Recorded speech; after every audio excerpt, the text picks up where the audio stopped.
필쌤TV 구독자 여러분 안녕하십니까? 머니트레이너 필쌤입니다. 자, 오늘 이 시간에는 그 미국 경제에 불어닥친 위기의 그림자가 있죠. 여러분도 뉴스를 통해서 계속 접하고 계실 텐데 자산시장이 굉장히 팽창을 하고 주가가 높아져 있는 상태입니다. 자, 이럴 때 이제는 너무 고점이다, 탈출을 해야 된다라는 쪽과 아니다, 더 간다라고 하는 쪽이 맞부딪히고 있습니다. 자, 그래서 오늘은 만약에 미국 시장에 조정이 온다면 어떤 방식으로 올 수 있는지, 그리고 지금 투자하고 계신 분도 있고 기회를 엿보고 있는 분이 있다. 그래서 세 가지의 경우를 대비해서 어떻게 준비하는 게 좋을지를 정리해 보도록 하겠습니다. 자, 얼마 전에 보도에 의하면 JP모건의 제이미 다이먼 CEO가 미국 주식에 대한 고점 경고를 했죠. 이분이 사실 많이 알려져 있는 분은 아니지만 미국의 최대 은행인 JP모건의 CEO라는 점에서는 어쨌든 그의 말에 시장이 좀 촉각을 곤두세울 수밖에 없다. AI에 투자되는 자금의 일부는 손실을 볼 수도 있다, 이런 얘기를 했습니다. 그러니까 AI가 대세라는 것은 인정을 하는데 최근에 높은 가격에 투자된 부분은 손실을 면하기 어렵다, 이런 식의 표현을 했습니다. 자, 그리고 영국의 중앙은행도 지금의 미국 주식은 금융위기 이전, 그러니까 금융위기가 발발되던 시점과 매우 유사하다라는 식의 기사를 실어서 관심을 끌었습니다. 자, 이러다 보니까 우리가 미국 주식 지금 굉장히 좋지만, 그리고 AI가 메가 트렌드라고 하는 것을 우리가 인정을 안 할 수는 없겠지만 그래도 너무 단시간 내에 올라왔기 때문에 조정에 대한 위험, 이런 것들을 대비하지 않을 수가 없습니다.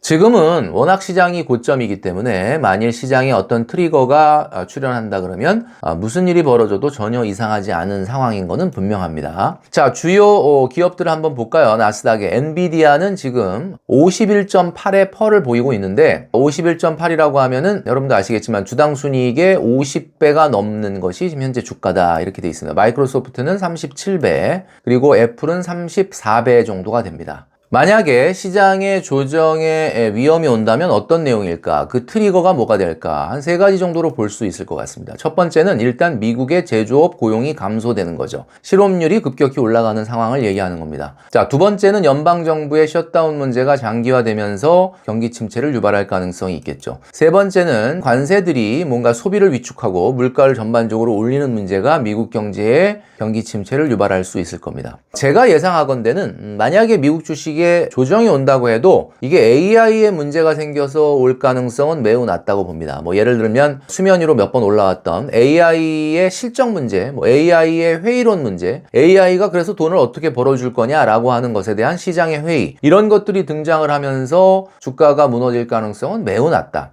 어쨌든 AI가 메가 트렌드인 것만은 분명하다라는 거죠. 시장에 등장하게 되는 트리거는 아마 이런 게 아닐까 생각합니다. 시스터매틱 리스크라 그래서 체계적 위험. 그러니까 어떤 특정한 기업이나 어떤 특정한 산업에 나타나는 악재가 아니라 시장 전체에 등장하는 위험, 그러니까 경기가 침체가 된다든지 금융 위기가 온다든지 신용 경색이 온다든지 전쟁이 발발한다든지 이런 어떤 시장 전체에 체계적으로 오는 모든 위험 자산에 영향을 주는 위험일 가능성이 굉장히 크다라는 이야기죠. 자, 이렇게 됐을 때는 단시간에 자산시장은 소용돌이에 빠질 수밖에 없습니다. 자, 그래서 제가 주목하고 있는 게 바로 실업률인데요. 지금 보여드리는 그림은 미국의 지난 75년간의 실업률 그래프입니다. 실업률이라는 게 계속 높아졌다가 낮아졌다가 반복하는데, 대체적으로 보면 지금 회색 그래프로 보여지는 시기가 미국의 경기 침체가 나타났던 시기거든요. 근데 이 시기의 공통점은 실업률이 폭발한다는 겁니다. 실업률이 이렇게 완만하게 올라가는 것도 아니고 그냥 말 그대로 거의 수직 상승을 합니다. 미국은 고용이 비정규직 시장으로 이루어져 있습니다. 그러니까 기업이 어렵다라고 하면 일단 어려워지기 전에 경기 침체가 온다라는 예상만 돼도 그냥 일단 사람들을 자르고 봅니다. 일단 내보내거든요. 8월에 실업률이 4.3, 9월도 4.3을 기록했는데 만약에 이 실업률이 4.5를 돌파하는 순간 모든 기업들은 상당한 인력을 구조조정할 가능성이 있고, 이렇게 되면 지금 그래프에서 보여드리는 것처럼 갑자기 실업률이 폭발할 가능성이 있다. 자, 그래서 세 가지의 경우에 우리가 이 조정을 어떻게 대비할 거냐. 자, 주식을 가지고 있는 분은 대비를 해야 될 거고, 주식이 없는 분들은 이런 위기를 기회로 삼아야 되겠죠. 자, 첫 번째 시나리오부터 말씀드리겠습니다. 자, 첫 번째 시나리오. 실업률이 제가 말씀드렸던 것처럼 4.5를 돌파하고 급격하게 폭발하는 겁니다. 자, 이렇게 되면 시장은 굉장히 냉각이 되고 미국의 경기 침체 우려가 등장을 하겠죠. 자, 이렇게 주가가 올라가 있는 상황에서 경기 침체가 온다? 당연히 주가는 밀려 내려갈 수밖에 없습니다. 제가 예상하건대 최소한 10% 이상의 조정이 있을 거다. 자, 그런데 경기 침체 우려가 등장을 하면 연준은 어떤 행동을 할까요? 연준은 아무래도 금리를 빠르게 내리려고 합니다. 금리를 내려서 경기를 띄우려고 하겠죠? 자, 미국은 지금 현재 기준금리가 4.25%입니다. 상단금리로 그렇죠. 자, 우리나라는 2.5%입니다. 우리나라는 경기가 어려워도 더 내리기는 어렵습니다. 왜냐하면 이미 너무 낮은 상태고 부동산을 자극할 위험도 있고 환율 문제도 있기 때문에 금리를 더 낮추기가 어려워요. 그러니까 대한민국은 통화정책 카드가 없다 이렇게 볼 수가 있죠. 자, 그러나 미국은 4.25%이기 때문에 앞으로도 충분히 내릴 여력이 있습니다. 만약에 제가 지금 말씀드리는 첫 번째 시나리오처럼 실업률이 폭발한다면 연준은 당장 금리를 빠르게 내릴 겁니다. 자, 그럼 금리가 빠르게 내리면 어떨까요? 주식시장은 다시 살아날 가능성이 있죠. 자, 그래서 첫 번째 시나리오는 조정은 10% 가까이 있겠지만 생각보단 조정 기간이 짧을 것이다 라는 게 제 생각입니다. 자, 그렇다면 실업률이 폭발하면서 경기 침체 우려가 왔을 때 주식시장이 싸진다면 그때는 순발력 있게 이 기회를 잡을 필요가 있다라고 말씀드릴 수 있습니다. 자, 이달 초에 여러분도 아시겠지만 미중 갈등 소식이 전해지면서 하루에 나스닥이 3.56%가 빠진 적이 있었습니다. 3.56% 그러니까 뭐 얼마 안 되는 거 아니야? 라고 생각할지 모르지만 이게 얼마나 많이 빠진 거냐면 한 달간 올라갔던 금액의 80%입니다.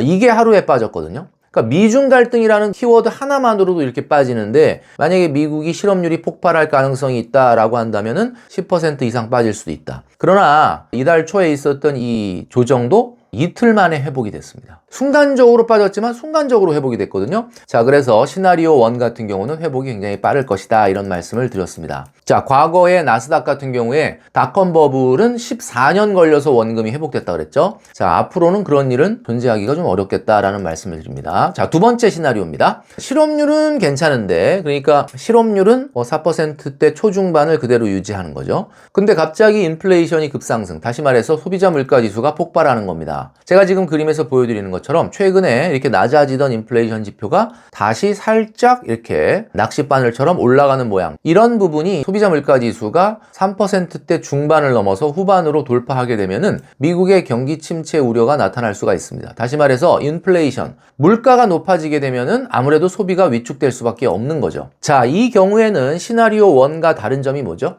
시나리오 1은 빠르게 연준이 금리를 낮춰서 경기를 부양을 할 수 있습니다. 그런데 인플레이션, 다시 말해서 물가가 올라간다 그러면은 연준은 금리를 내릴 수가 없습니다. 자, 그래서 이 경우에도 미국 주식은 10% 이상 조정이 되지만 조정 기간은 조금 6개월보다는 더 길어질 가능성이 있다라고 저는 예측하고 싶습니다. 자, 그러니까 시나리오 1보다는 시나리오 2가 지금 미국 주식에 많이 들어가지 못한 분들 같은 경우는 조금 더 유리할 수 있겠죠. 왜냐하면 분할로 조금 더 많은 저가 매수의 기회가 올 수 있기 때문이다. 이렇게 말씀드릴 수 있을 것 같습니다. 자, 세 번째 시나리오는 뭐냐? 확률적으로 그렇게 높진 않지만 실업률과 인플레이션이 동시에 터지는 겁니다.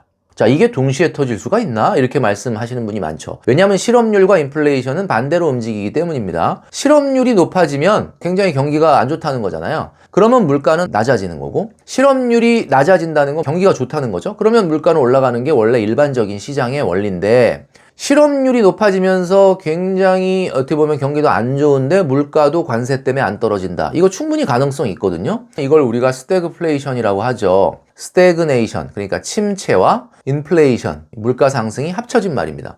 그래서 물가가 높은데도 경기 침체가 있는데도 물가가 높은 이런 경우입니다. 이런 경우가 나타날 수 있나? 라고 이야기하시는데 이게 실제로 1970년도에 미국에 나타났습니다. 그리고 2020년도에도 아주 잠깐이지만 나타났습니다. 그래서 세 번째 시나리오는 이 두 가지가 동시에 터지는 거죠. 자, 이렇게 되면 지금 이렇게 높아져 있는 자산 가격이 어떻게 될까요? 당연히 조정을 받겠죠. 순간적으로 충격을 받겠죠. 자, 그러나 이 기간은 앞에 시나리오 1과 2보다는 조금 길어질 가능성이 있습니다. 왜냐하면 연준이 금리를 낮출 수도 없고 통화정책으로는 대응이 불가능하기 때문에 그렇죠. 자, 시나리오 1, 2, 3를 빠르게 말씀드렸는데 여러분들은 어떤 걸 원하십니까? 어떤 걸 원하십니까? 라고 물어본다는 거는 내가 미국 주식이 최근에 너무 많이 올라서 공포감이 든다. 앉아서 계속 바보가 되는 느낌, 이런 거 여러분도 느끼시는 분들 많죠? 자, 그런데 충분히 미국 주식을 22, 23, 24년부터 투자해 오신 분들은 아무런 문제가 없습니다. 그런데 그렇지 않은 분들은 주가가 너무 높아서 성급하게 들어갈 수도 없고 그렇다고 조정도 안 오고 굉장히 초조할 수밖에 없죠. 자, 그래서 제가 말씀드린 시나리오 1, 2, 3 세 가지 뭐였죠? 첫 번째는 실업률, 두 번째는 인플레이션, 세 번째는 실업률과 인플레이션이 동시에 오는 거죠. 자, 이거는 그 상황에 따라서 여러분들이 저가 매수의 기회로 활용을 하시는 게 좋겠다라는 겁니다. 2022, 23, 24년도부터 투자하신 분들, 그럼 나는 어떡하란 말이냐? 그러면 그렇게 조정이 온다 그러면 나는 그냥 무작정 기다려야 되는 거냐? 아니면 나도 그 조정 국면에 팔고 나와야 되는 거냐? 이런 이야기를 하시는데, 결론부터 말씀드리면 2022, 23, 24년도에 미국 주식을 사신 분들은 아무 걱정 안 하셔도 됩니다. 연초의 예상과 달리 지금 환율이 굉장히 올라가고 있죠. 원달러 환율이. 최근에 코스피가 굉장히 좋잖아요. 국내 주식도 굉장히 좋고 삼성전자도 10만 원을 돌파하고 코스피가 4천을 돌파했습니다. 역사상 처음입니다. 이렇게 코스피가 장이 좋은데도 불구하고 환율이 안 떨어집니다. 옛날 같으면 코스피가 올라가는 날, 올라가는 구간에서는 환율이 많이 안정되거든요. 떨어지거든요. 당연하겠죠. 왜냐면 외국인들이 우리나라에 들어와서 달러를 원화로 바꿔가지고 주식에 투자하니까 당연히 환율이, 달러 가격이 안정되죠. 근데 지금 최근은 코스피가 그렇게 올라가는데도 환율이 안정되고 있지 않습니다. 그래서 제가 왜 이런 말씀 드리냐면 2022, 23, 24년도에 미국 주식을 사신 분이라면 혹시 조정이 와서 미국 주식이 떨어져도 떨어진 만큼 원달러 환율이 올라가면서 뭔가 그걸 상쇄할 가능성이 있다. 물론 미국 주식이 떨어지는 폭을 100% 환율로 커버할 수는 없겠지만 아무래도 그럴 가능성이 있다. 그래서 크게 문제가 되진 않을 것 같다라는 말씀을 드립니다. 자, 제가 오늘 미국 주식 시장에 앞으로 내년 2월까지, 3월까지 한 6개월 안에 만약에 조정이 온다면 3가지 정도의 조정 시나리오가 있을 수 있는데 이것들의 조정 시기는 조금씩 다르기 때문에 그거를 잘 컨팅전시 플랜을 세워서 대비하셔라 라는 말씀을 드렸습니다. 자, 이렇게 컨팅전시 플랜을 세워서 계획을 세워도 시장이 갑자기 급락을 하면 무서워서 못 들어가는 분들이 많거든요. 그렇게 하지 마시고 뭔가 계획을 잘 세워서 저가 매수의 기회로 삼으시는 여러분 되시기를 바라겠습니다.